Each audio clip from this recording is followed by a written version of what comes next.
It is Saturday, September 13th, and I am having a live stream just to take a look at some stocks. And it's a good day if you guys have a stock you want me to review. We can take our time and kind of go through it, one step at a time. And would love to see some nominations out there. If you're a member of the channel, if you have a stock you want me to look at, put it in the chat. We'll take a look at it. If you're not a member, a $5 super chat gets you in, or you become a member while we have the stream going on. It's up to you. And to get things started, what's up, Big House Juice? Good to see you. Thanks for tuning in. And, I was, looking for something to cover. I do have a list of stocks that I want to cover, but I thought we could take a look at what's trending on Stock Analysis, the website, and see what investors are looking into with regards to stocks. And maybe something's going on that we can uncover, take a look at, and maybe take advantage of next week. So I thought I'd start there and we can check it out, see if there's some good investments out there. The most viewed stock on Stock Analysis is Pfizer. Pfizer is a $135 billion market cap company with revenues of $63 billion, and the PE ratios are really low. They pay a high dividend, 7.21, and I wonder why it's being viewed so much. Year to date, it's down 10%. 1 year, down 19%. It hasn't been a very good stock for investors. It hasn't gone up in price. Analysts think it's a little discounted. And when we look at their growth rate, the trailing 12 months will lead us to believe it's growing at 13%. But when we go a little closer, you see that it's probably going to have a tough time growing in the future. We'll see how they perform. When's their next earnings report going to come out? October 28th. So we got about a month and a half to go. And then we'll hear from Pfizer. Now, what might be causing the interest is, when's their dividend date? Ex-dividend date, July 25th. That can't be it because it's in the rearview mirror. It did pay a dividend on September 2nd. So that isn't it. It's not that people are eager to jump into the dividend.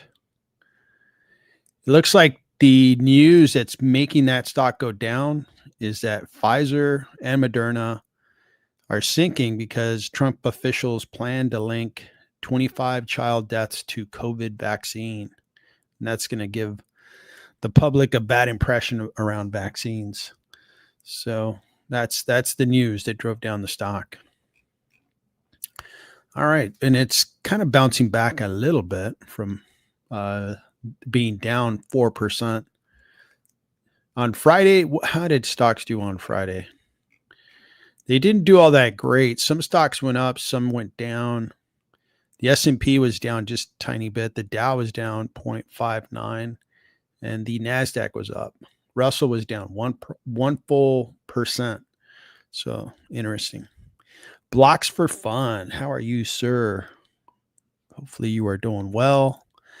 And Saturdays, if you've got a stock you've been eyeing, you got a stock that you would like to analyze, review, check out, please let me know. It'd be great to take a look at stocks that you guys want to look at. In the meantime, I'm going to be looking at the stocks that are trending the most on Stock Analysis. And I think I explained why so many people are looking at Pfizer is the bad news, the negative news on Pfizer. So that's what's going on. Now, number 2 stock is NVIDIA. It's a huge stock. I know why it gets so many views. It's because it's the most valuable company on the stock market. It did go up a little bit. I don't think we need to drill into NVIDIA a whole lot. We know what we're dealing with there. The third stock on the list is Oracle. And on Wednesday, Oracle traded up like 36%. And then Thursday, Friday, it sold off a little bit. But overall, it did well. So I'm sure people are still getting their heads around it. They put together a really nice long-term forecast for the next 5 years. So Oracle had a lot of views. The next one's an IPO, and I'm going to cover that after I look at Blocks for Funds comment here. Let's take a look at ADMA. Yeah, let's take a look. That's a good one. And then we're going to go RKLB, I think Rocket Labs. Cool. Spice things up a little bit. So ADMA Biologics. ADMA Biologics, biopharmaceutical company, provides, develops, manufactures, and markets specialty plasma-derived biologics for the treatment of immune deficiencies and infectious diseases in the United States and internationally. All right. And I'm going to take a look at their website. Okay.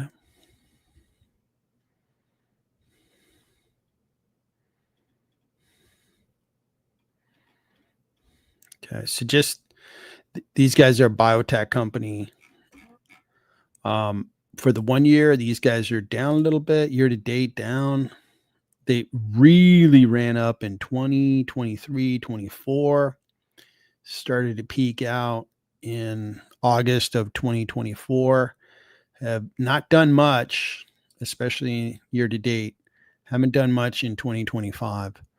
They're a small cap of $3.84 billion in market cap, revenue of 474. So you're paying 8 times, 9 times, about 8 times revenue. That's not too bad. And they are profitable with net income. P ratio looks pretty reasonable. We'll see how fast they're growing. So we've got a 71% discount according to analysts. That's a pretty good discount. So let's take a look at their financials, and then we're going to look at their forecast. So they're growing nicely, 43%. That's a very good growth rate. Now here's where the problem is right here. Last quarter, the growth rate was down to 13.8. See how these big numbers were just rolling along, looking good. Then bam, they started to slow down. So that's a problem there. Q1 growth was really slow.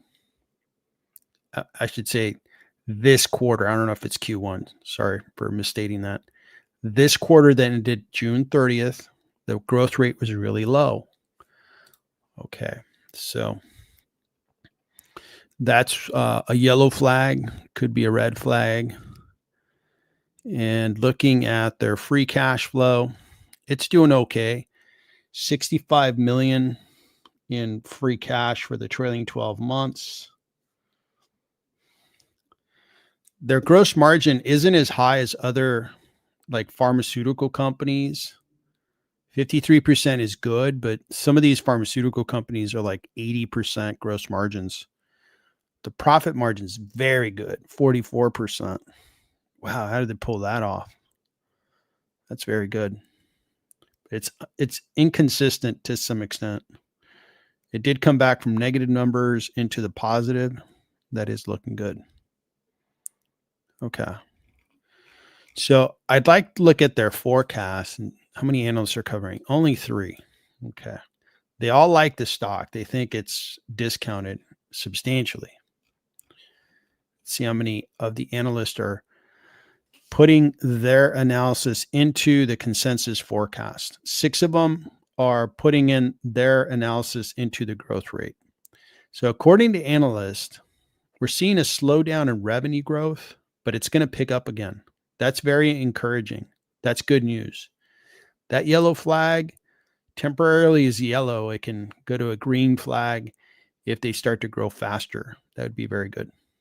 They become $1 billion revenue company, generating really good profit.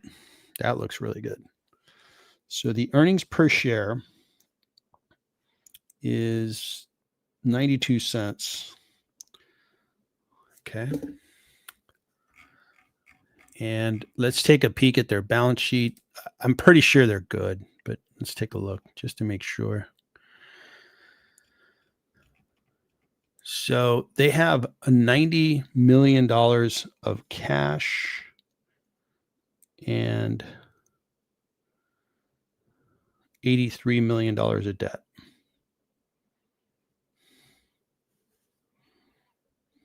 All right. So that's fine. They have almost as much cash as debt, so that's no problem. All right. So one last thing I'm going to take a look at is shares outstanding is 238.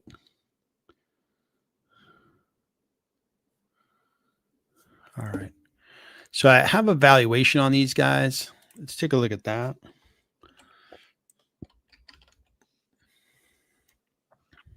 It's been a little while since I updated it. Let's make sure my numbers are current and see what this stock. Now, I was encouraged to see the growth on the forecast look better. It's slowing down, but it looks like it's going to accelerate again. If it accelerates, I'm really optimistic about ADMA because it looked like they were really getting a lot of that revenue down to the profit line. So that would be very good. So let's keep going here. All right. So the free cash flow, 65. So this free cash flow was coming in lower than this amount. And let's take a look at that one more time.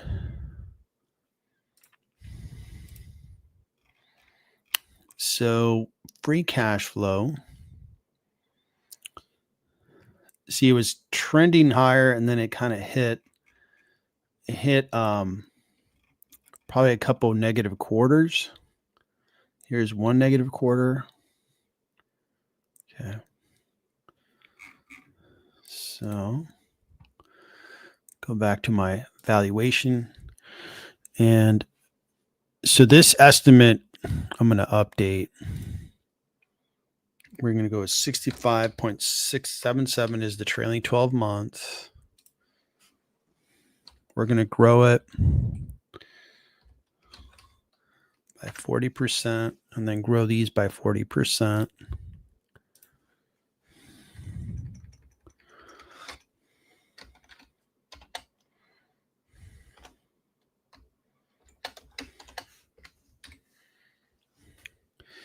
And this is a smaller company and it carries more risk. So I'm using a 10% discount rate. I think that might be conservative, but I'll leave it. And cash is 90 million on the balance sheet and debt was 83 million. Shares outstanding 238, so a little bit lower. So based on cash flows, this stock's fairly priced, and it'd be fairly priced with a 10% rate of return. When you get smaller stocks that are not like a sure thing, right? It's a company that's lesser known. You increase the discount rate because we want a higher rate of return if we're going to take a higher risk. That's why I'm using a 10 versus nowadays a really good company. I might go 7.5. A company that has a good balance sheet, not a perfect balance sheet, maybe an 8, maybe an 8.5 for a smaller business. And these guys are small. They're in an industry that could have its ups and downs. So I'm going with the 10. I think I could probably lower that to 9.5 since rates are dropping. All right, let's update earnings per share. And I'm going to use earnings per share for 2026 because we're already into September. We have 3 full months left. It's better to use next year. We're going to grow that nicely. So ADMA Biologics, in essence, provides about a 24% discount if I blend the valuation based on cash flows and then the valuation based on earnings per share. 24% doesn't compel me to move on ADMA because it's a smaller company. I'm taking a higher risk. That was a 40%, 45%. That would be compelling. And for now, I would probably just watch the stock. I don't own the stock and see if it's going to improve. They're going to announce, when are they going to announce again? November 6th. So we're going to be waiting for a little while. If they announce they have good earnings, that could change their valuation, and then the stock will rally. But for now, let's see here. This thing's down 6%. Yeah, this one needs to start growing top line revenue in order for it to keep going up. If it becomes a slow grower, I don't think it's going to do much from a stock price perspective. And that's where I'm at with ADMA. What do you think? Blocks for fun. What do you think about ADMA? Let me know. So that's ADMA. We just covered that. Let's move on to Rocket Labs. Let's do it. So Rocket Labs, I'm a fan. I really like the whole story of Rocket Labs. Let's take a look at their website. That'll be fun. These guys are launching rockets into space. Companies are basically using them as the company who will launch their satellite, will launch their whatever payload needs to go up into space. They contract Rocket Labs and voila, it gets launched into space. Super cool. Really exciting. And who isn't a fan of space, right? And so we know what the business is all about. Now, I love everything there is to do about space, but here's some things, and I'll point out some things that I don't like about rocket companies, aerospace companies. But let me just kind of go through some fundamentals, and then we'll come back to it. Now, the market loves this company, up 700%. And the story is a good one, which is, hey, these guys are going to be the one company that's going to be able to compete against SpaceX, which SpaceX has become the go-to private rocket company that companies are hiring to send their satellites and so forth into space. Got it. I don't disagree with the story. Got it. And their stock's really gone up. $25 billion in market cap, revenue, 500 million. So just doing the math, investors are having to pay about 50 times revenue for the business. 50. Not cheap. You're supposed to pay about 10 or less. If you're paying above 10, you better get good growth and good profit and good cash flow and good everything. Okay. The higher you pay, the price to sales, the more you should expect from the stock. So the company's not profitable. All right. And analysts think it's a little expensive. It's 27.82% too high, according to analysts. We'll see how many analysts are covering the stock. So they most certainly are growing, but they're little. They're small. They were much smaller in 2020. Now they're getting more and more contracts to launch things into space. And their revenue growth is very, very good. Now, revenue, depending on the industry, when you go industry to another industry, it's different industries drive different profit levels. These guys are not in a very profitable industry.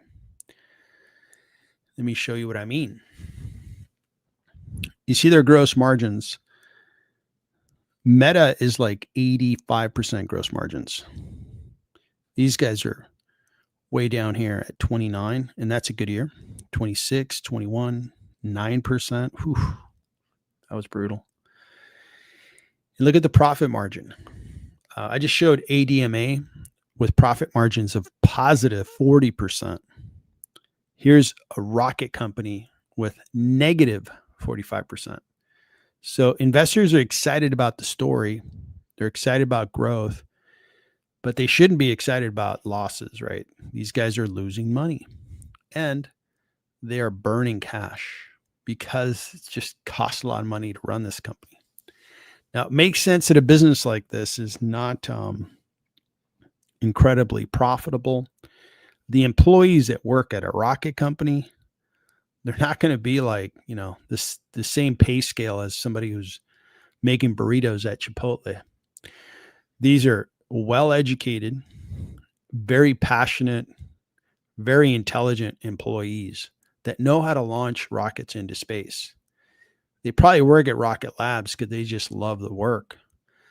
But if they're not going to get paid an amount to be able to buy a house and do the things that we all like to do, they'll say, well, the heck with it. I'll just go work for some other company, maybe leave my dream job of being a rocket scientist because I'd rather make enough money to buy a house and have a wife and kids and live comfortably. Now, that said, Rocket Labs is not going to hire just any person that comes off the street and, put them behind the design desk or design computer and say, yeah, just go ahead and design rockets. No, they're going to try to hire the brightest people they can. So they have to pay people a very good amount. That makes sense. And that's where a lot of this revenue goes. A lot of this revenue goes paying all these brilliant people. I get it. So that all makes sense. But as an investor, my preference is I love businesses that make lots of money. They have incredible moats, competitive barriers to keep competitors out, keep them away from the market that the company operates in, so they can keep making more and more profits. They have very good growth rates and are just a very desirable business. This is not one of them. I'm a fan, but I'm not an investor because of the profitability of Rocket Labs. Now, I'm on the outside looking in on this investing idea because investors are not looking at valuations when they look at Rocket Labs. They're looking at this number going 698%. Who cares about valuation? And I would say that's exactly what most investors have probably done with this stock. They don't look at valuations. Let's see what these analysts are saying in their forecast. 12 analysts are covering. That's a pretty good number. And the most pessimistic, the bear on the team, has a price target of 16. So maybe that analyst has a little bit of they're cut from the same cloth as I'm cut. This business doesn't make a lot of money. It's a pretty cool business, but it doesn't make a lot of money. The most optimistic analyst is basically saying the stock price is fairly priced. I think the top line revenue will continue to grow because there's limited options for companies to launch their satellites and so forth into space. And they're one of the two legitimate options. So I think they're going to continue to grow. That's not a problem. They will be profitable in 2027, not next year, by 9 cents.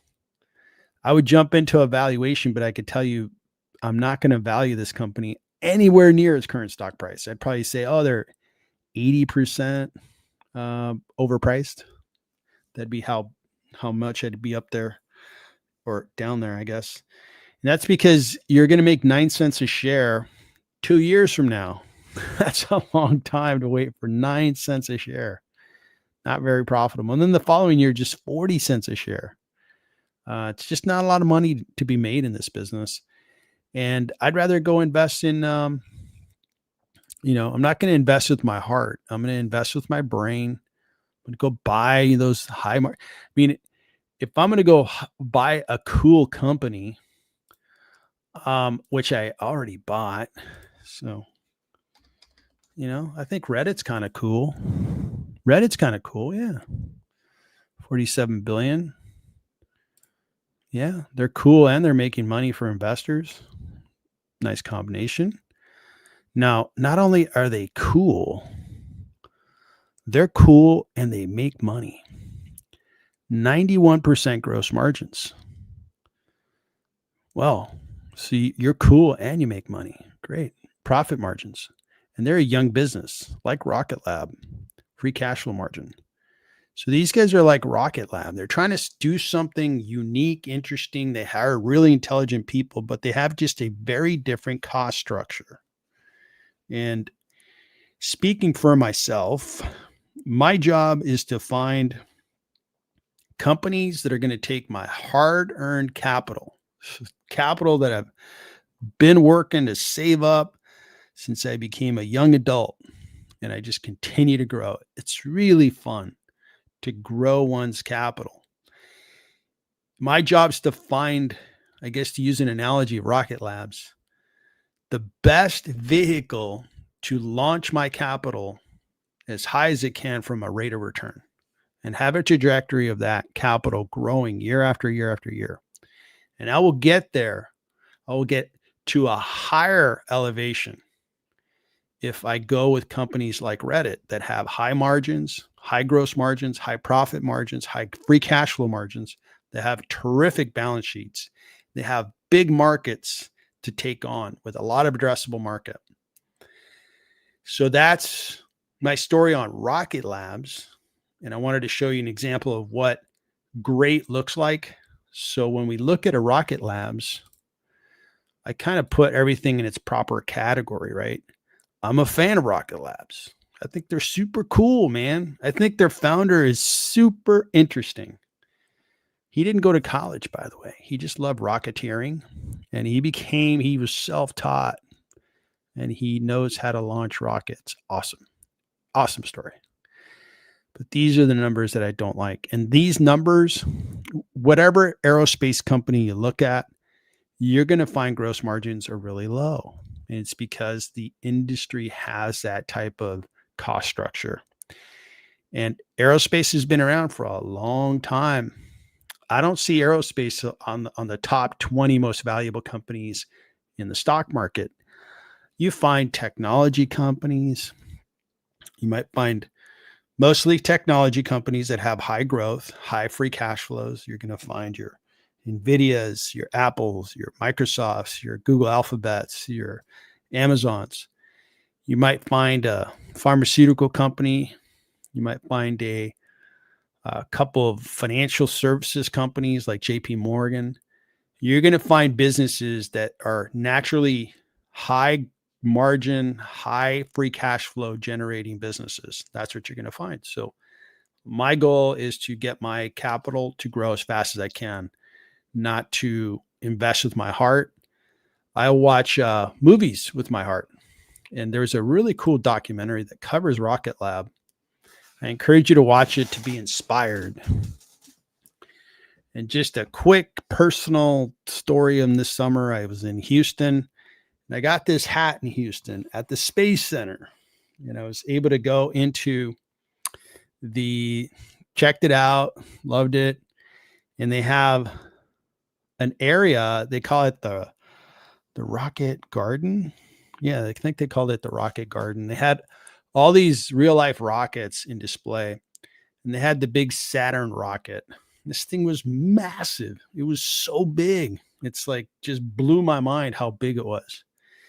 And the engines alone were like 5 engines, and each engine was like at least 30 feet in diameter. And this thing, I would think about how it would get into space. I'm like, incredible. How did it get into space? This massive machine, but it did. And that was designed by von Braun in the late 50s. And that the Saturn rockets were in service, I think, in the 60s. The original Apollo missions were on that Saturn rocket. Rockets have gotten much better. But I love that stuff. It's human, innovation. It's awesome. But I'm not investing just based on the things that I find cool. I'd probably lose a lot of money. But I invest in things that have great financials and fundamentals around them. So, all right, we talked about Rocket Lab. Thanks for asking. Good to check in on Rocket Labs, and I hope they do great. Stock market. We looked at the trading desk. I think we looked at it yesterday or the day before.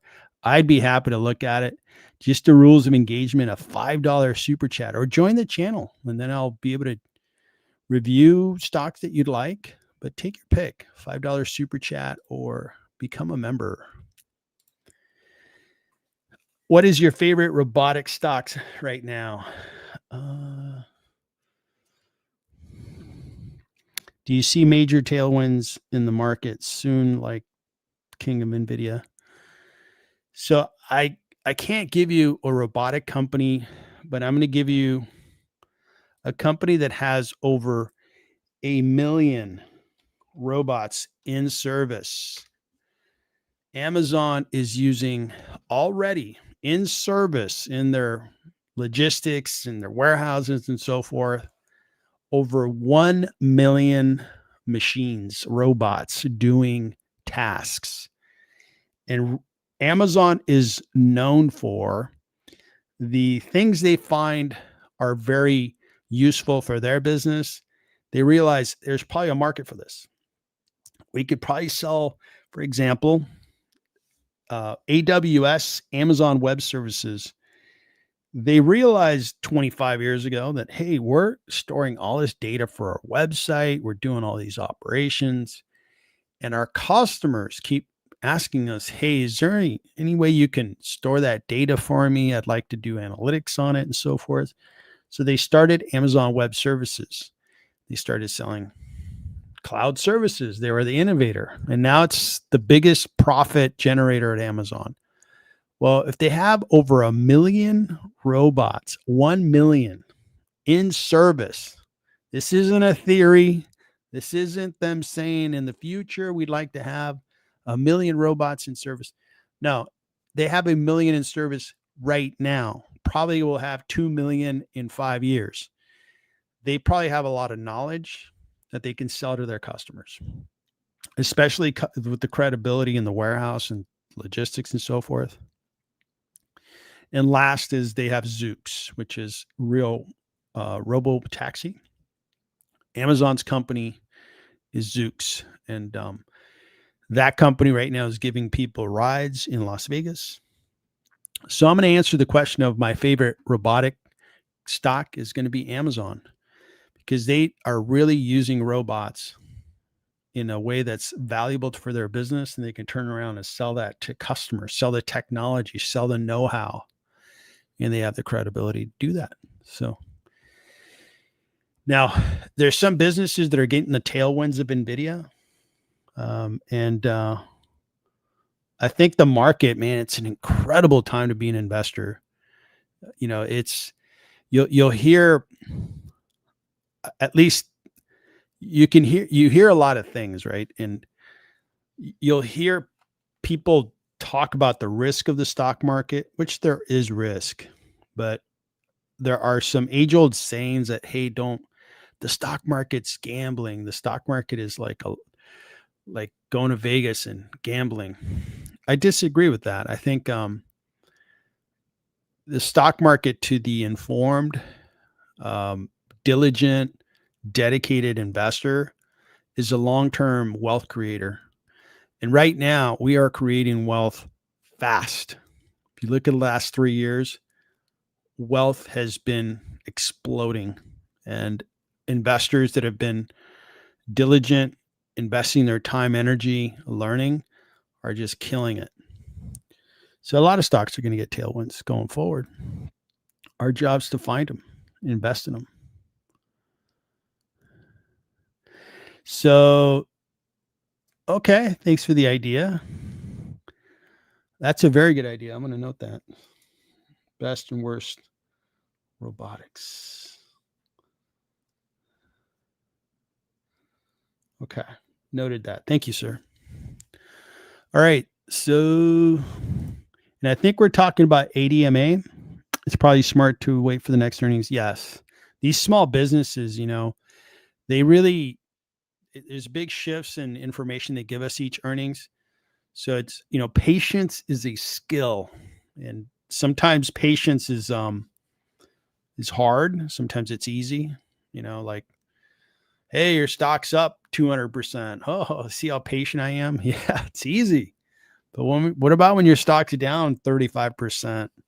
and you know that the market's wrong. Okay, well, just chill out, give the thing some time. Maybe you need to be a little patient and wait for the next earnings.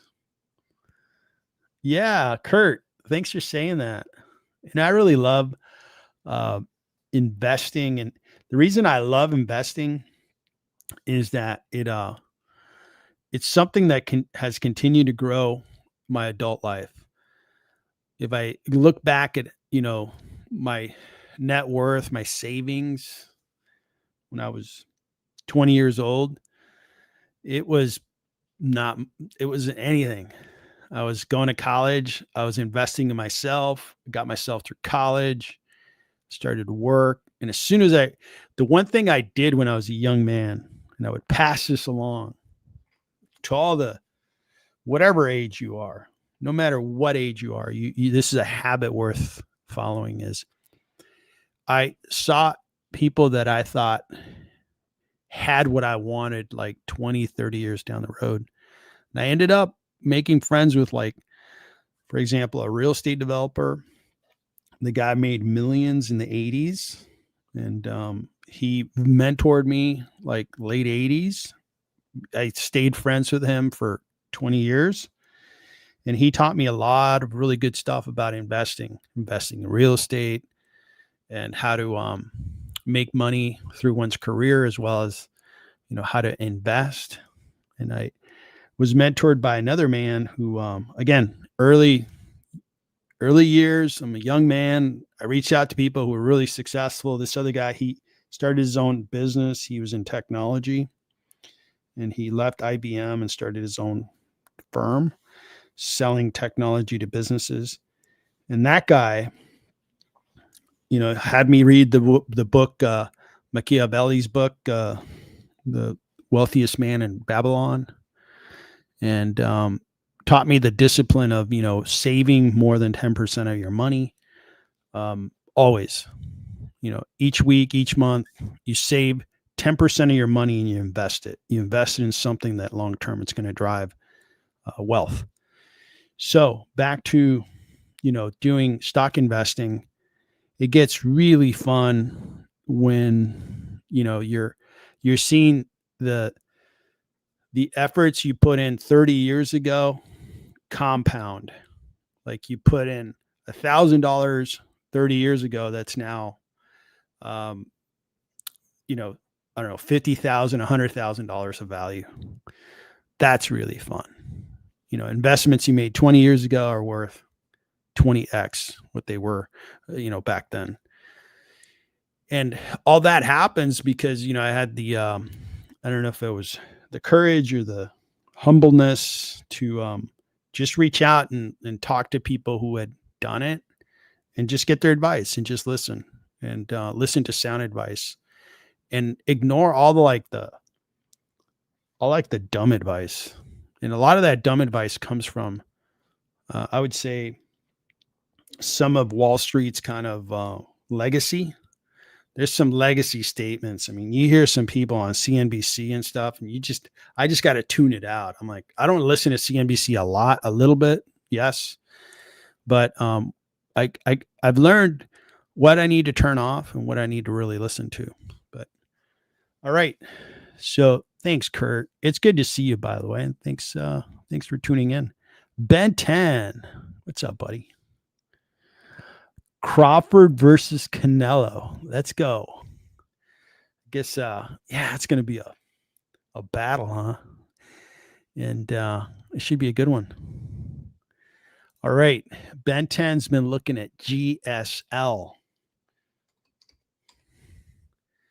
Global Ship Lease, together with its subs, engages in owning, chartering container ships under fixed rate charters to container shipping companies worldwide. As of March 10th, 2025, it owned 70 mid-sized and smaller container ships. So these guys are an owner of ships, and they lease them out. So it's a little bit like I'm going to call it like a real estate investment trust, where you own the real estate. You're not operating the businesses in the real estate, but you get money from the tenants who are using the real estate. think of a ship, and that's the general model. All right. So, $1.14 billion of market cap, 700 million in revenue. Look at this PE, 3. Oh man. A 3 price to earnings. Dividend looking good. What's this stock been doing? It's up 46%. So they're making you wealthy long term. And they're putting a few bucks in your pocket so you can go out to the movies. You can pay that pay-per-view fight to watch Canelo and Crawford get it on tonight. That's not a bad deal. Analysts think it's a strong buy with a price target of 3.35% higher than its current stock price. Let's take a look at their revenues. What's been going on? Now, for a shipping company, this is pretty stable. Now, that makes sense, right?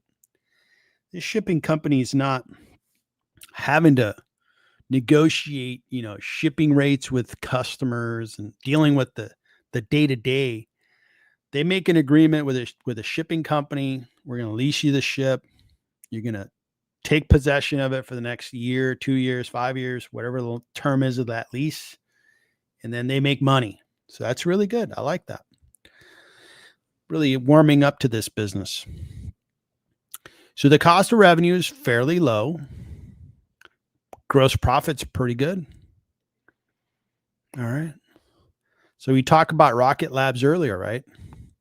These guys are in a older technology, which is shipping. Been around for, I'm going to guesstimate, over 1,000 years, probably 2,000 years, if you think of how long man has been sailing in rivers and the shoreline. Gross margins, almost 70%. Way better than Rocket Labs. So they're making good money. I'm liking this business. So profit margins, 52%. And it's not like this year is the only year they've done that. They've been doing that for a while. That looks good. So this business looks really good. Why haven't I looked at this business closely before? All right. So I like that. Let's look at their balance sheet and see what kind of debt. Now, these guys, I imagine, have to carry some debt because they own these ships. So they owe $761 million of debt, but they have a lot of cash. So net debt 320. That's not a lot. Debt to EBITDA is 1.63. So these guys are just fine on debt. Looks good. Forecast. We got one analyst, one brave soul, and he says it's worth $33 a share. Let's see if there's some more analysts joining in the forecast. There are more analysts joining in the forecast, and they think that revenue is going to plateau and go down a little bit in the future. Well, times have been good. So the future doesn't look bright, but it's sustainable. So it's not going to grow any. This company looks fantastic. Every angle looks really good. Now, the tricky thing about shipping is I guarantee you I'm going to calculate a discount on this stock that's going to be really attractive. Like it's 75% discounted because when we take cash flows of, in this case here, 142 million. Okay. And they are, yeah. So, I mean, I can value this business like 3 to 5 billion, no problem. And they're profitable on earnings per share. It's not a matter of valuations when it comes to shipping. What tends to move a stock price is the expectation of the shipping industry. Is there going to be higher volumes? Are the rates going to be better?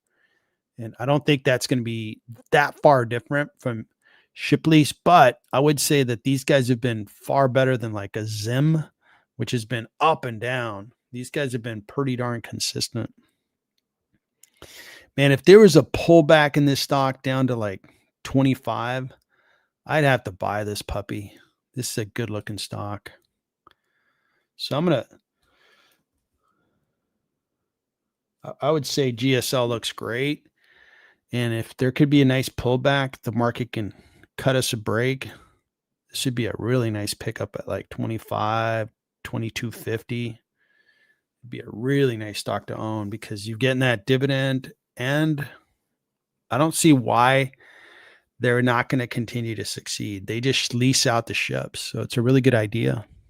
It's a good one, Ben 10. I really like it. Are you an owner of GSL? Hopefully you are. Hopefully you've owned it for a while and you've made a lot of money. So let's see here. How you doing, Carlos? Good to see you. Great to see you. Hopefully you're having a nice evening. And then Team PJCT. Yeah, we've looked at BBW. Be happy to analyze it. Just $5 super chat or join the channel. Then you can request stocks on the streams. Thanks for tuning in. And then Nathan, that's a big question. I share that with members of the channel, depending on the level you're in. There's some good stocks to pick up. There's some stocks that I think are priced a little too high. Some that are priced way too high. So, and then we've got Richest Man in Babylon. Good read. Yeah. Some of the principles of, growing wealth, they're not ideas that came up a year ago, even 100 years ago. They've been around for 500 years. But the good news about today's age with, access to information and markets and so forth, I think the access is increasing for people around the world where you can access markets, invest in stocks, crypto. You can invest in bonds. You can invest in real estate. Typically, real estate's something you want to invest in areas that and the neighborhood you live in. So that's a good idea. And real estate's getting better, by the way. I'm seeing some good things, more inventory, lower interest rates. So good book. And that principle was laid out a long time ago. Still applies today. And just one more comment is Warren Buffett, he says that, few people want to hear, that he has a get rich slow philosophy, and he has some really good advice to get rich slow. The thing he leaves out is you get rich slow, but you amass a fortune. And he has, the principles he followed. Warren Buffett was not born into a wealthy family. He built that all himself. Charlie Munger also not born into a wealthy family, but he built it. And they amassed it through long-term compounding of their wealth. And if you dedicate yourself, you can do the same thing. But it's not like what it sells, you make a bet, and at the end of the month, you doubled your net worth. Well, that's not their recipe for success. It's not mine either. All right. So how you doing, David? Thanks for tuning in. Nathan. So been watching the Trade Desk, PayPal to buy currently, and Lulu. All right. Well, I can analyze those. Let me know. $5 super chat or become a member. Then I can check them out on the stream. All right. Good comments, everybody. Thanks for tuning in. So we were beginning to take a look at the trending stocks on stock analysis. That might be some good stocks that are going on. And I had left off on Gemini. Gemini went public yesterday. It went up 14%. It's a $3.75 billion market cap company. The company was founded by and I forgot their name, but those twins, the Winklevoss twins. Here's a picture of them. And these guys are basically creating a company, have created a company that resembles Coinbase. It's just way smaller. Like Coinbase has been publicly traded for a couple of years now. They're really big. They do a lot of things within crypto. I own Coinbase. I've done really well with that stock. Great.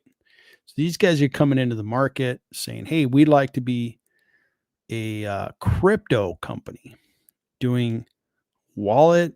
They are talking about stable coins. They're talking about the buzzwords that have been working within crypto.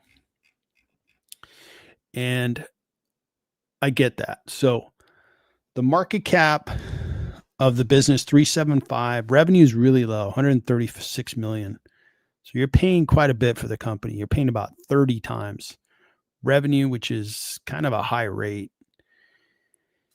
They're not making money. They're losing quite a bit of money, and they don't produce free cash flow.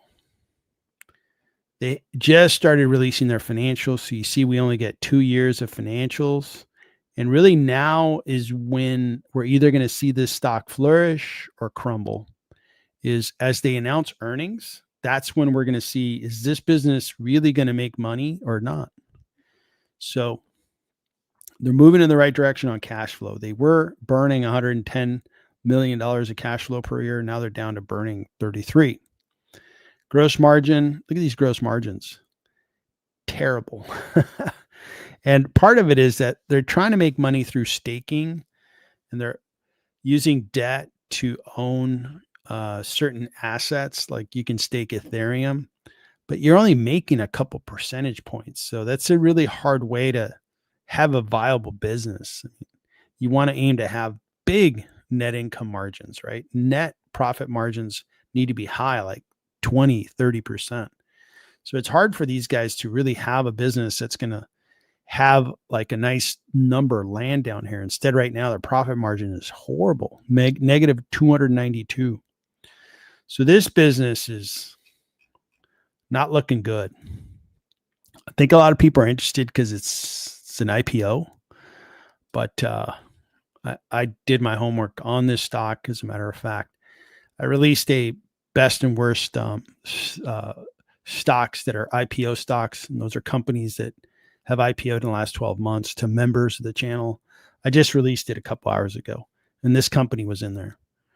I think this company, I don't know if I did a valuation because their fundamentals were so bad that I couldn't do a valuation because, I can tell you it's less than zero because the numbers are so negative. It's hard to get a positive number. And I'd rather just wait a year or two and see where they're really going to go. Right now, there's just too high of a risk a day after they announced. So we'll see how it goes. But that is, I think it was the number 4 trending stock. So let's put this list off to the side. Little J, how you doing, man? Hood, Uber, Meta. If so, are any of those discounted? Yes, yes, and yes. Let's take a look. So Robinhood, I'm going to do them in the order that you asked for. One of the stocks, so let me just go over the stocks you just named. Robinhood. So Robinhood is growing just really, really well. We're going to go back to their fundamentals in a little bit. But really, their cash generation is immense. And that's where it drives a lot of the value for me. And I think it's discounted by 55%. I don't buy any more Robinhood because I own so much now. And I don't want to, have more of my portfolio dedicated to this company that's still relatively small and young. So Robinhood's discounted. Uber is discounted. Uber is larger, discounted by 50%. Again, I own a lot of Uber. Done well with it. Robinhood, I've freaking killed it. I'm up 600% on Robinhood. I'm up nicely on Uber. And at times, I just pull the trigger and buy more Uber because I just love the company. I think they're going to be, at some point, $1 trillion value company. Right now they're at 202 billion. They're going to keep going up. So, uh, so this one here is also terrific. And then we got Meta, right? Meta is already a gigantic company. They are going to have a good AI business. They're discounted by 26%. I don't buy any more of this stock because this is the biggest holding I have in my portfolio. And I am happy as a clam with Meta. When we look at their fundamentals, all three businesses are doing well. We'll start with Hood. And you think about Hood, right? Like the Rocket Lab story that we talked about earlier. It's such a fun story, right? Man, they're launching stuff into space and they're going to keep launching stuff into space. And a lot of businesses want to hire them because they successfully do it. I get that story. Let me talk about the story for Robinhood. Robinhood is a new generation financial services company that's really aiming at being the opposite to the legacy Wall Street culture. The legacy Wall Street culture that I don't like is like the Bernie Madoff kind of legacy, where there's supposed to be these geniuses on Wall Street, and your access to these geniuses will dictate whether you're successful or not. Well, in my book, that's nonsense. You have access to the information. You have access to learn, and you can become a very good investor. Robinhood believes that. I believe it. I believe it because I have money at my brokerage. I have net worth. I know it. I don't have to imagine it. I know it. So Robinhood's philosophy early on, I really liked it because they were like, hey, we're anti the establishment on Wall Street. We think we ought to have zero cost trades. Voila. They changed the industry. The industry hated them for that because the brokerages loved charging us money every time we transacted. It was all profit for them. Robinhood changed it. They put crypto on their exchange. And 5 years ago, old school investors were like, actually, let's go back even further. Let's go 10 years ago. Old school investors would tell you, don't buy a Bitcoin for $50. You're throwing your money away. You'd be crazy to do that. You'd be insane. You shouldn't even invest if you have that terrible of judgment. So then that $50 Bitcoin turned into a $1,500 Bitcoin a couple of years later. You're sitting there on 30 times your money. The same old school investors on Wall Street are like, do not invest in Bitcoin. You're going to throw your money away. That shows a lack of judgment. And fast forward today, that Bitcoin's worth 112,000 per coin. So all those old schoolers were totally wrong about this asset class. And crypto has been the number one performing asset class over the last 10 years. Number one. Okay. And Robinhood was early on crypto. So when we talk about vision and, what's Robinhood trying to do? They're trying to do what Google search did.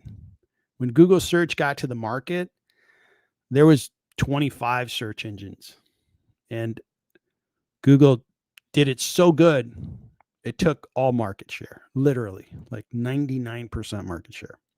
And then they became super valuable. Robinhood's probably not going to be able to do the same thing as search, but you get where I'm driving is they're going to get a lot of investors that are like, yeah, I want to be in control of my destiny when it comes to finances, my wealth, my investing, and Robinhood is my brokerage. And they've been wildly successful. So the whole story just is awesome. All right, so that's the story. But show me some fundamentals that are going to make me totally believe that story. Well, grow 59%. Okay, I'm believing your story.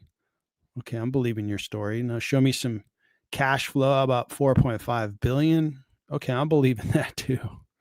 So their profit margins, cash flows. Look at these profit margins. Insane. Insane in the right way, in the positive way. So those are the things that, I'm in on Robinhood. If they can continue to organically create new markets for themselves. Now they're doing prediction markets where it's basically gambling. They don't want to say gambling because then they get kind of a PR issue. But if you like, I don't gamble. So if somebody else wants to do that on Robinhood, that's great. But they're doing stuff like that. And they're going to be added to the S&P. The other stock you were talking about or you asked about is Uber. And Uber's story, they're number one in ride hailing, and they do food delivery. They're having a war against DoorDash. They kind of are about the same size if you measure revenue. I think DoorDash does food delivery a little better. Uber can probably get a little more passionate about food delivery and do it better. But they are passionate about the ride hailing, and they're number one. They're dominant. And they're a big company, 47 billion, growing at 18%. And we look at their fundamentals. I like their story too. And they crank out free cash flow like they were the Federal Reserve. Look at this linearity of growth. Beautiful. They have low gross margins because they have to pay people to provide the rides, but they don't have to put a lot of capital into their business. It's the driver that provides the car. They don't have to hire employees. The driver is basically a contractor. Look at this profit margin. So from gross margin to profit margin, you only drop in 7 points. That's phenomenal. Free cash flow margin, 18%. So as Uber gets bigger and bigger and bigger, they're going to create more and more profit and free cash flow. That's awesome. And then Meta. So Meta is like an incredible business, 1.9 trillion, big business growing at 19% top line, dominant in social apps. And it's a very desirable business because 82% gross margins, profit margins of 40%, free cash flow margins of 28%. These numbers are ridiculous. Awesome numbers. And they keep growing their top line. So when you grow that top line, you're basically saying, hey, investors, I can bring, instead of 50 billion in free cash growing at 20%, I'm going to bring you 60 billion next year. And then the year after that, 72. And then the year after that, 86. And then the year after, you see, it just compounds. You blink 5 years later, they're generating $100 billion of free cash. And on the profit side, with a 40% net profit margin, again, when you're growing 20% on a big number like that, that means that you're going to generate 40%, okay, profit margin. They're almost a $200 billion revenue business. To make the numbers easy, 200 billion, 40%, that's $80 billion of profit. And if you're growing 20%, that's basically about $32 billion of profit that they're adding to their financial statements each year. That's an incredible business. So if that top line keeps growing, I stay invested in Meta. If I only owned half of the shares that I own on Meta, I'd be buying it. I'd just be buying it. I'm a dollar cost average guy. And it's done really well. It's a good stock. It's had opportunities. Like I did buy shares here. It gives you opportunities from time to time to buy. This was the biggest opportunity. You could have bought shares at $85 a share, and now they're at $755. So yeah, those three businesses are, I call these like foundation positions because they're not going to go anywhere. They'd have to really they'd have to change their business model and really try to fail in order for me to want to sell. But I think they're trying to succeed, and Meta's really engaged in the AI war now, the AI fight, trying to be one of the most relevant companies in the AI future.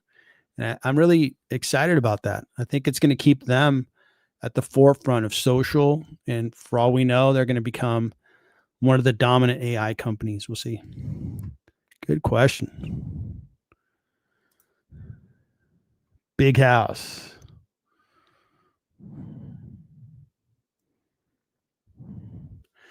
So, opinion on owning crypto treasury versus directly. I think to yourself, you need to make the decision. Um, so, you know, I own Bitcoins. Okay. Or I own 1.3 Bitcoin. I used to own two Bitcoin, and I sold some at a good gain. I wanted to lower my Bitcoin exposure, and I didn't want to do that. Looks like Google Finance changed on me. Good job, Google Finance. Looks cool, but I wasn't ready for it. All right. So if you choose to buy Bitcoin and put it in your wallet, right? If you know, like you've had a big crypto wallet for 10 years, you know how to handle it, how to be safe with it, you're good. You can buy Bitcoin. If you were starting today, like let's say my brother who doesn't really invest, he said, "Hey, I want to start buying Bitcoin. Um, would you would you recommend that I buy an ETF or that I buy one of these companies like MicroStrategy that's basically buying Bitcoin and putting them in their treasury, or buy Bitcoin direct, ETF, or a company with the treasury?" I would say ETF. Buy the lowest cost ETF, and I would encourage him to do it that way because they're taking all like the administrative aspects of owning Bitcoin. It does take a lot of thinking, and you want to make sure you do it right because you just don't want to do it wrong. You don't want to have a wallet that's exposed and you know somebody could take your Bitcoin. Um, and when you go ETF, you're kind of letting somebody else with expertise manage that. So that's how I'd answer that question. And should an investor own crypto? If you believe in it, yes. If you don't understand it, no. No sense in, only invest in stuff that you understand and you believe in. I believe in crypto. I believe in a digital future. I believe that stable coins are going to be a part of our economy and so forth. But I can't like transfer that awareness and kind of belief in it to anybody else. Everybody's got to establish that on their own.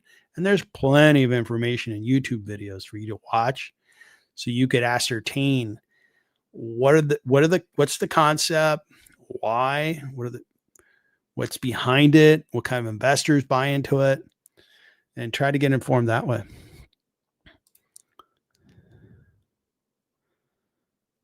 Yeah, I'm glad you enjoyed the last semester call on Hood.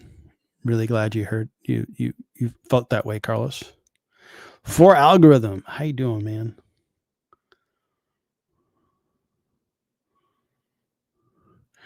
Yeah, I think that Uber is doing fine.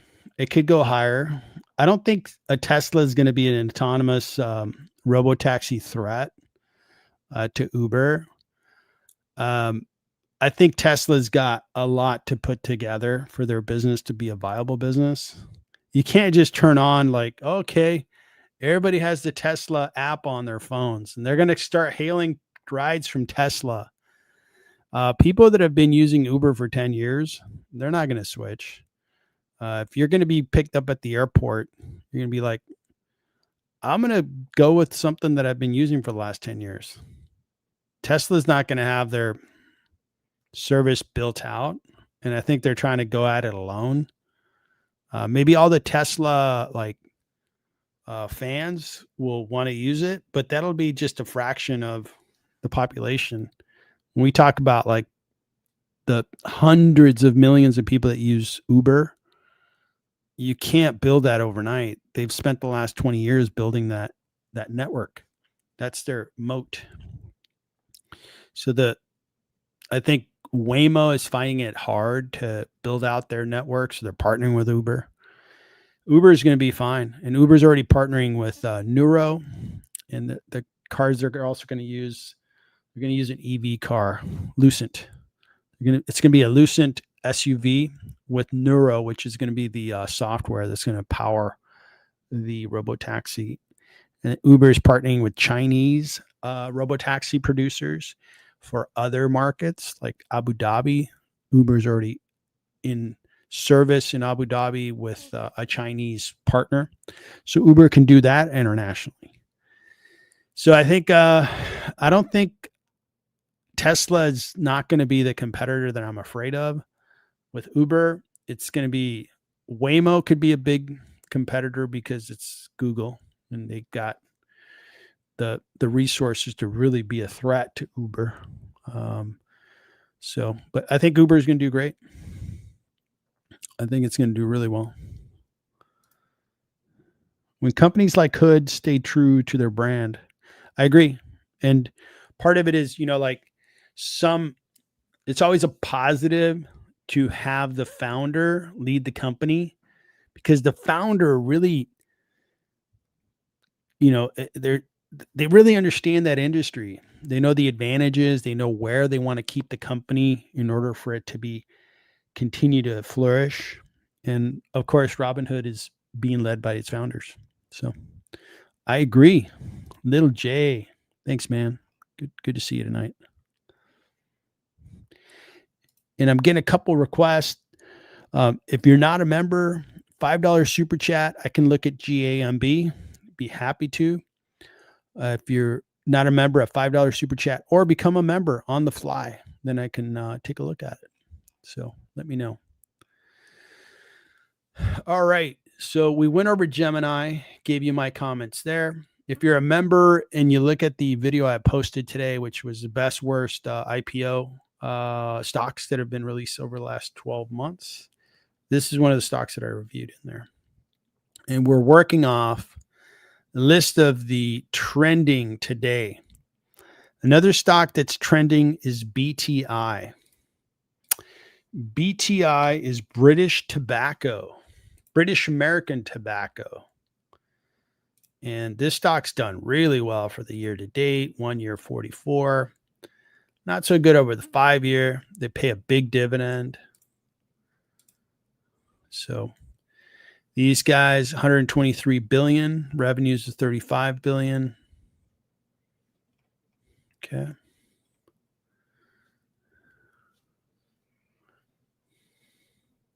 These guys sell cigarettes around the world. I'm not an investor. It's a consumer staple. I totally get it. I'm just for personal reasons, and it's not aimed at any type of judgment here. I'm just like, no, I'm not gonna buy tobacco. That's just my decision. But the investment's been a good one, and I have friends and I have colleagues on the channel that own tobacco stocks, and I congratulate them, and I think it's smart. So good luck to you guys with British American Tobacco. Britain loves to smoke. Hey, my man Prad is on. What's up, Prad? It's been a while since we talked, man. Hope you've been making lots of money trading stocks. Good to see you. Let me know, Prad, if you want me to talk about a particular stock. And if you guys don't know, Trader Prad has his YouTube channel. He is a trader.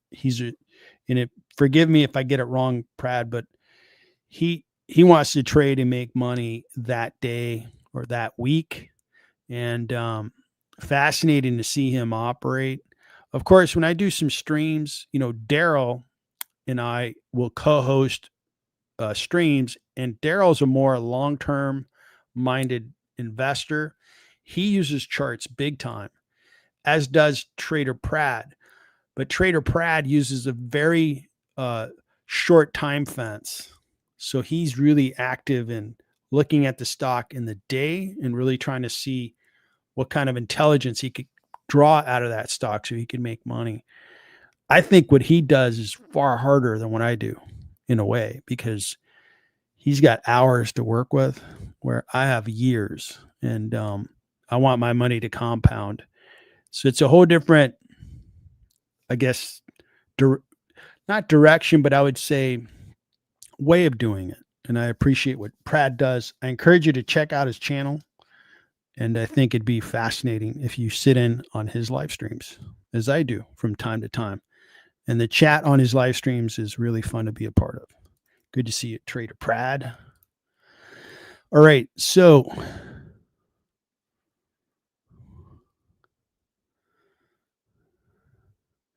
do I dabble in options? Every once in a while. Now, I prefer not to. It's like 99.99%. Look at a company, believe in the company, study the company, make a decision to deploy capital, see the stock work, keep the stock working, feed it capital, have it make you a couple $100,000 over 5 years, and I'm good to go. I don't need options for that. If I could have 10 stocks, make me $25,000 to $50,000 a year, I'm good. I don't need options for that. So I think options, in a way, and again, I encourage you to listen to everybody's investing plan and the reasons for it and why they like to do it and what they get value out of it and so forth. And that's what I'm going to explain, but it's not meant to at all challenge anybody else's approach, because I think you can learn from every investor. But for me, I think that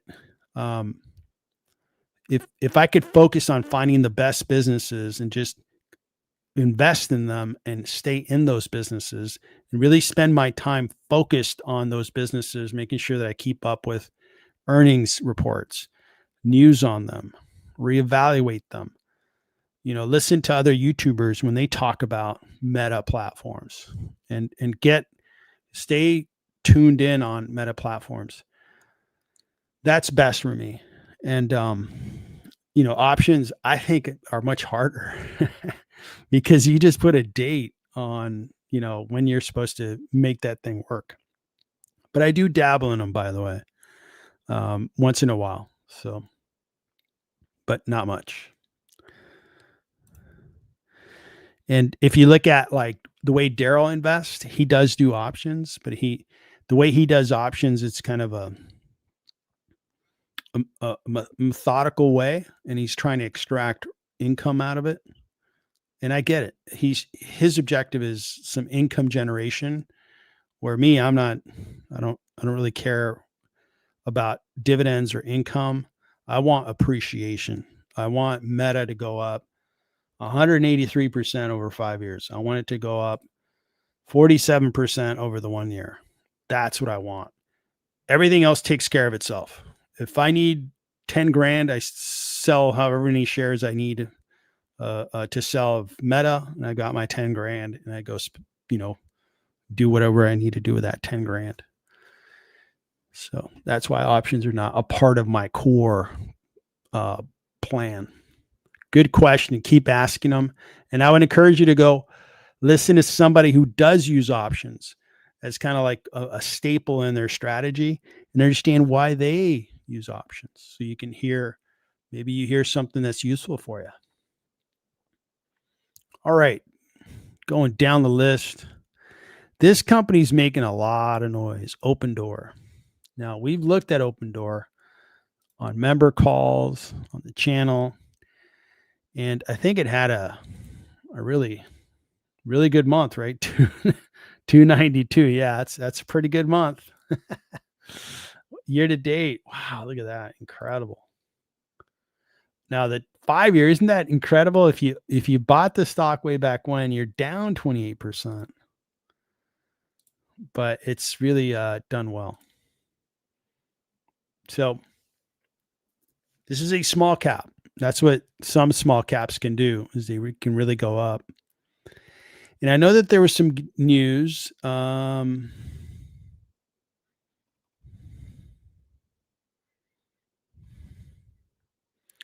was the news that came out? I know it was a couple of days. It was like this week.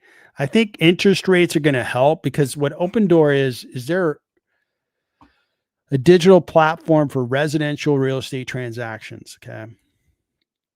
And what these guys, they're trying to help companies, or help people buy or sell real estate.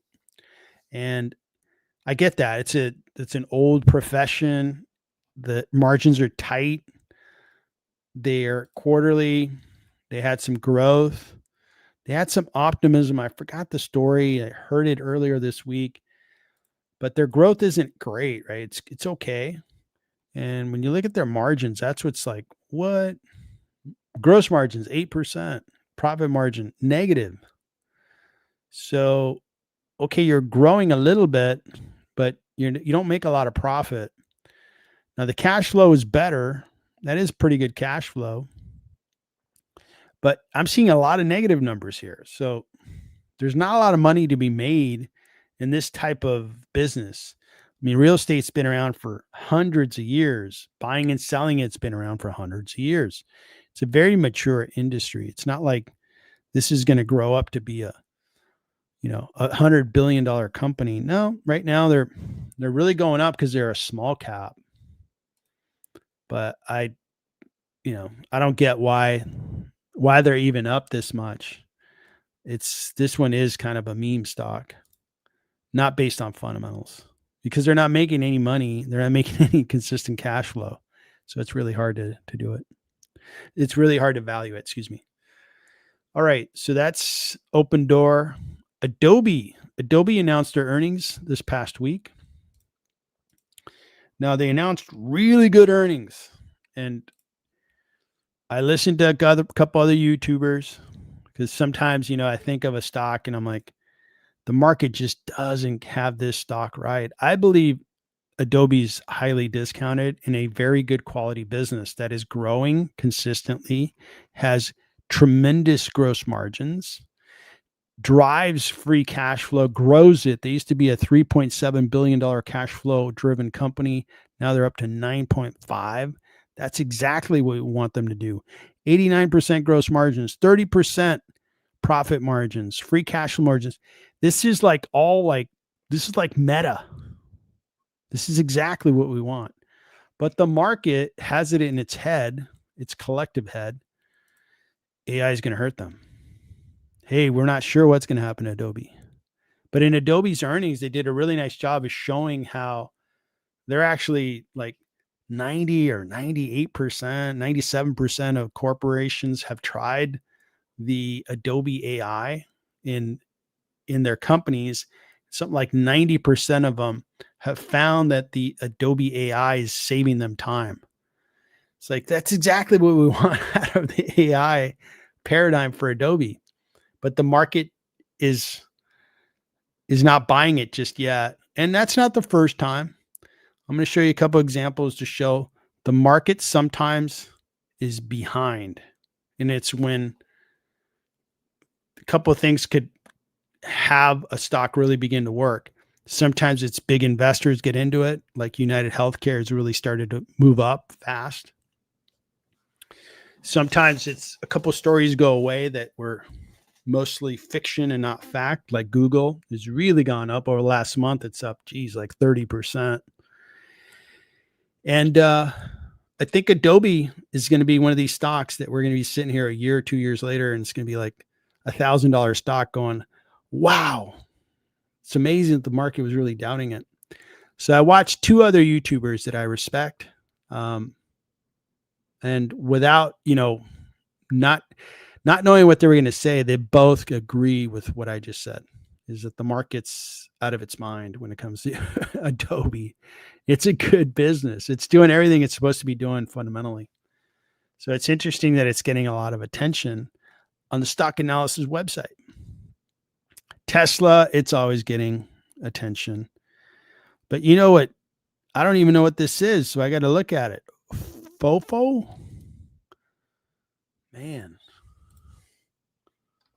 Fofo. What is this? Who is it? $82 million market cap company is getting a bunch of clicks. What is going on here? Is this a new IPO? So this is Hang Feng Technology Innovation provides corporate management consulting, asset management services to address the specific needs of clients. The company's corporate management consulting services segment offers strategic insights and recommendations. So they do management consulting. Okay. That's not all that profitable, but these guys went up a lot. So I guess the IPO'd, I guess the fact that they IPO'd and the stock ran up a lot is getting all the clicks. They're a $2 million company. Really, really small. Okay. Yeah. It's not something I'd be interested in. Too much risk. Palantir, of course. United Healthcare, really going up. United Healthcare is getting the right attention now. Let's go, United Healthcare. Let's go. That's what we wanted. This is a little bit like the Adobe, right, situation. You have a business that all the fundamentals are there. Like it just keeps doing everything it's supposed to be doing, growing, making more money, doing the right investments, getting the right products to market. And United Healthcare was caught in this loop of negative news, kept driving down the price. I mean, it became such a good opportunity. And now it's just moving on up. Very good to see. Go United Healthcare. Very good. So we're at United Healthcare, Amazon, of course, Apple, of course, Microsoft, Angel Studios. Never heard of Angel Studios? 2.13 billion. Angel Studios produce and distribute films and television shows by creators through its streaming platform. The company's platform allows users to watch movies, shows, and documentaries for all ages. Man, has anybody heard of Angel Studios? I've never heard of Angel Studios. Join the movement, changing entertainment. Okay. Before I commit to joining the movement, what do we got here?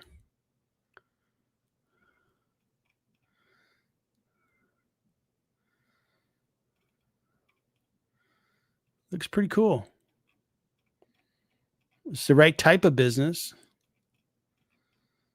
I like businesses like this. I love YouTube as a business, as an investment. Reddit, I mean, that's the segment or the sector we're talking about when we talk about Angel Studios. We are talking about communication services, and communication services of the right type make a lot of money. Where's the sector and all that stuff? United States CEO. These guys are in Provo, Utah. Why am I not seeing like let's go back here. Maybe I missed it here. No, still not seeing it. I'm trying to get the sector that they belong to.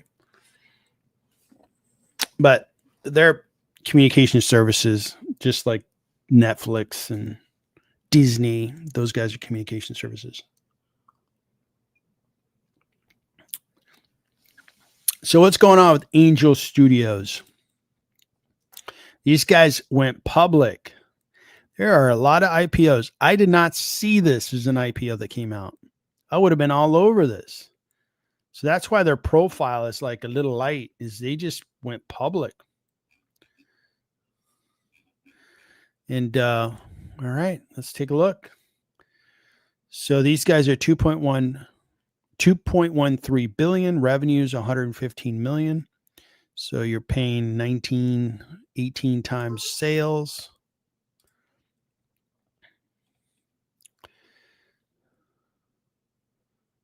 So their financials are light. So not a lot of information out there for them. They do have a gross profit. The revenue's contracted a bit. They are losing money. Understandably, they're little. And let's see how much cash they have on hand.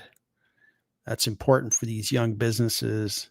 Do they have cash to kind of make it through the initial years of being a young company? 11 million, but I'm venturing that now that they're publicly traded, they will use a lot of the money from the stock that was sold that's paid in capital. It's going to come into the balance sheet and it's going to show up as cash. So they should have enough cash to operate with for a while. I like the business. I like the business type. So I'm going to keep an eye on this one, kind of watch it through a couple earnings, because this thing can become a nice $25, $50 billion market cap company. And man, I want to go along for the ride if it's a good company. So I'm going to put this one on my watch list. Angel Studios.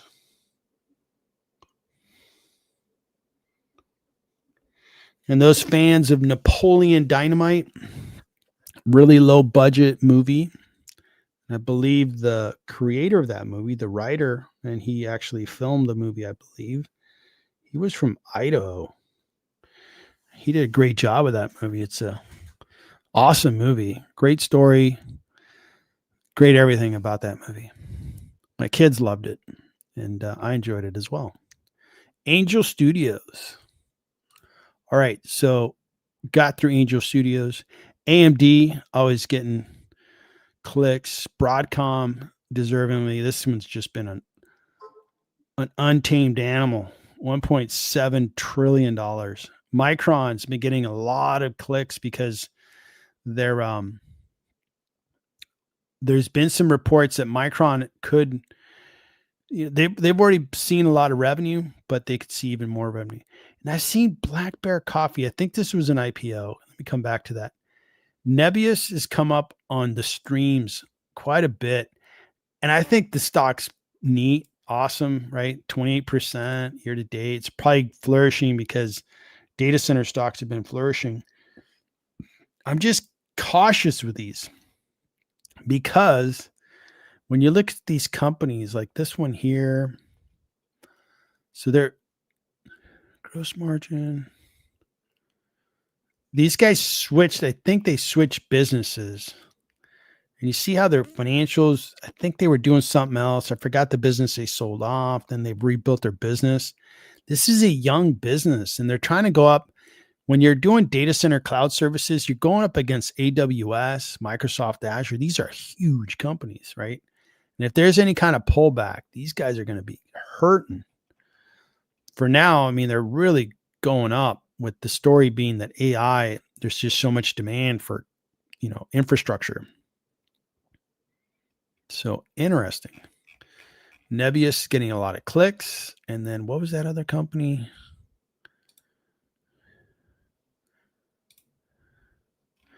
The last company that I'll take a look at off this list is BlackRock Coffee. This IPO'd yesterday.